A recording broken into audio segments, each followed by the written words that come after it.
Okay, so we just seen the Raptors win the NBA championship and dethrone the Warriors due to injuries along the way, and we've been seeing Golden State dominate the league for so long. Like, I remember when KD first signed, how mad I was. Prayers for a speedy recovery for KD and Clay. And now it's a discussion on how the Warriors are about to look next season, man. Like, they might barely make the playoffs. No KD. Clay Thompson is coming back towards the end of the season. They don't have Andre Iguodala no more. Like, it's a completely different team. But in today's video, I'm going to be going back to before the Warriors went to the NBA Finals 5 years in a row. And if you like this video, make sure to smack that like button, subscribe, and hit that bell. In the 2014 NBA season, the Warriors were 51-31, good enough for 6th seed in the Western Conference under head coach Mark Jackson. They were 12th in offensive rating and 4th in defensive rating. Their main roster consists of Steph Curry, Klay Thompson, Draymond Green, Harrison Barnes, David Lee, Maurice Spates, Andrew Bogut, Andre Iguodala, Jermaine O'Neal, and here's everybody else. Steph and Klay, they were good, but they were still getting it together, you know what I'm saying? They weren't the Splash Brothers yet. Steph was battling a lot of ankle problems early on in his career, so we didn't know how good Curry was going to end up. And Klay, like I said before, we seen flashes, but we didn't know for sure how dominant Klay was going to be as well.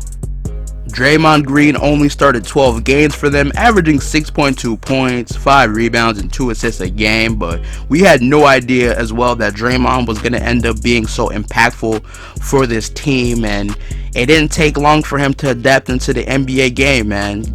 Love him or hate him, he's a winner, man. He won at each level of the game. He won a championship in high school, college, and in the NBA. Harrison Barnes is still a working project. We've seen the potential in Barnes as a Warrior, but he didn't really fit with their system, like their style of play. He didn't really go along with it, and he wasn't consistent enough. He seemed to disappear the most when they needed him. David Lee was the main reason why Draymond started 12 games, and he was very effective, man, putting up 18 and 9 a night. How many of you guys remember David Lee, man? Only the real Warriors fans would remember David Lee. Let me know in the comments if y'all remember him. They acquired Andre Iguodala from the Denver Nuggets via sign and trade, not having no idea that he would be the Finals MVP in the very next season. This season, Curry was 3rd in assists with 666 of them, 2nd in turnovers with 294 of them, and he was 1st in 3-point field goals made. And like I said before, man, he started to show signs of being that great shooter we see today. Here are some salaries of that NBA season. Andre Bogut, he was the highest paid player on the team this season, which sounds ridiculous today, but Bogut was one of the best centers in the league, low-key, man. Here are some of the other salaries. As you see right here, Steph Curry was the 4th highest paid player on the team, which sounds ridiculous. Big ass difference the next season, but this season they had the Spurs, Thunder, Clipper, Raptors, Portland ahead of them. The Grizzlies were 7th seed in the playoffs. The Bucks only had 15 wins. The Celtics were 12th in the East, and the Knicks were still ass, just like how they're still going to be ass for the next 5 years. And the Pacers were number 1 in the East. Y'all remember that? When PG was the face of the Pacers? Overall, Kobe Bryant was the highest paid player at $30.4 million. Yeah, Kobe was still getting them bags. In the playoffs, they lost to the Los Angeles Clippers in the first round in 7. That Clippers team was nasty though, man. They were supposed to be way better and more successful than they actually were with CP and Lob City, man. They were supposed to be nasty. So they went from losing to the Los Angeles Clippers in the playoffs in 7 games to going to 5 straight NBA Finals. That's crazy. But the Spurs won the championship, beating out the Miami Heat in 5 with Kawhi as a Finals MVP at 22 years old, which is insane because he got another one 5 years later. KD was a league MVP, had that famous MVP speech, balling for the OKC Thunder when everybody loved him, man, before he became a snake, averaging 32, 7, and 5, and 2 years before he decided to become the NBA villain. The Rookie of the Year was Michael Carter Williams. Yeah, this guy Jamal Crawford was collecting 6th Man of the Year trophy still, averaging 18.6 points off the bench for the Clippers. Pop won Coach of the Year for the 3rd time, like a goddamn legend that he is. The most improved player was Goran Dragic. I think he was on the Phoenix Suns at the time period. Joakim Noah. Yes, Joakim Noah. Y'all remember him, yo? I think he's still in the league. I'm not sure. But he was the Defensive Player of the Year this season.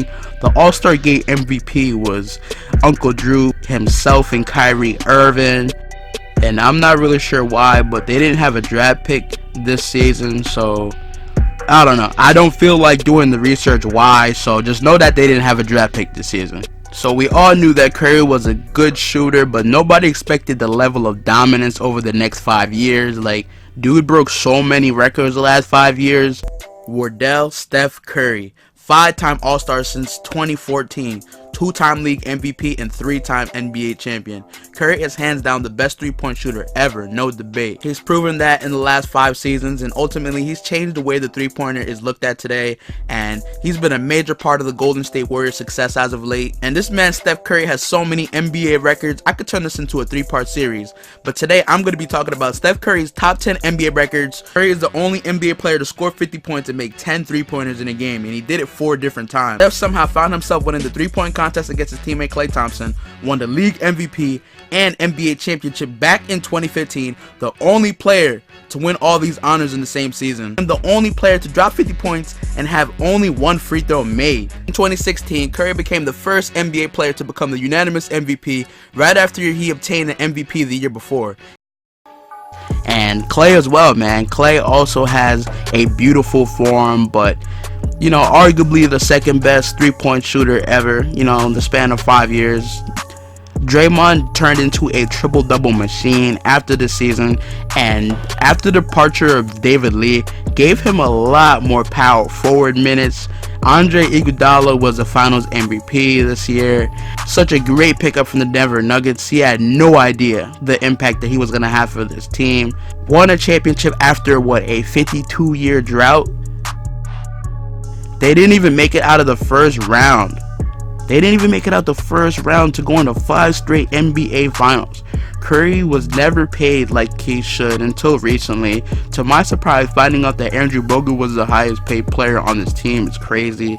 KD was still beloved. Kyrie was coming into his own, but needed a little more help that LeBron James would offer in 2 seasons after this one. And with the help of Kevin Love joining the Cavs as well. NBA salary cap and TV deals weren't enormous yet, so we weren't seeing players getting $40-50 million a season yet. But it's real crazy that everybody seems to forget how impactful Mark Jackson really was building this dynasty in the first place. Like, he helped select Steph Curry, Klay Thompson, and Draymond Green in the draft. So yeah. Steve Kerr was appointed to a head coach the next season, and man, the rest is history, dog. Mark Jackson really helped out a lot in this whole process before KD gave Steve Kerr the keys, and Steve just ran with that. They did amazing things on the court. I'm not gonna lie, you gotta appreciate greatness. One of the greatest teams ever put together. Now they're gonna look completely different next season with KD gone and Klay Thompson tearing his ACL, so it leaves the West wide open for LeBron and AD and whoever else joins the squad. Who do you guys think is coming out of the West next season? Let me know in the comment section, and thank you guys for 2,000 subscribers. It's been an amazing journey here on YouTube. I got more videos coming on the way, just wait on it. I know I've been lacking, but I appreciate all the support as of late. Don't forget to smack that like button as it helps my channel grow. Subscribe and hit that bell to stay notified with my videos, and I'm gonna check you in my next one. And one more time, man, congratulations to the Toronto Raptors for winning their first NBA title in franchise history. You know, I would certainly have loved LeBron to had dethroned them, but they're dethroned nonetheless, so I'm alright for it, man. So I'm gonna check you out in my next video. Wait for it.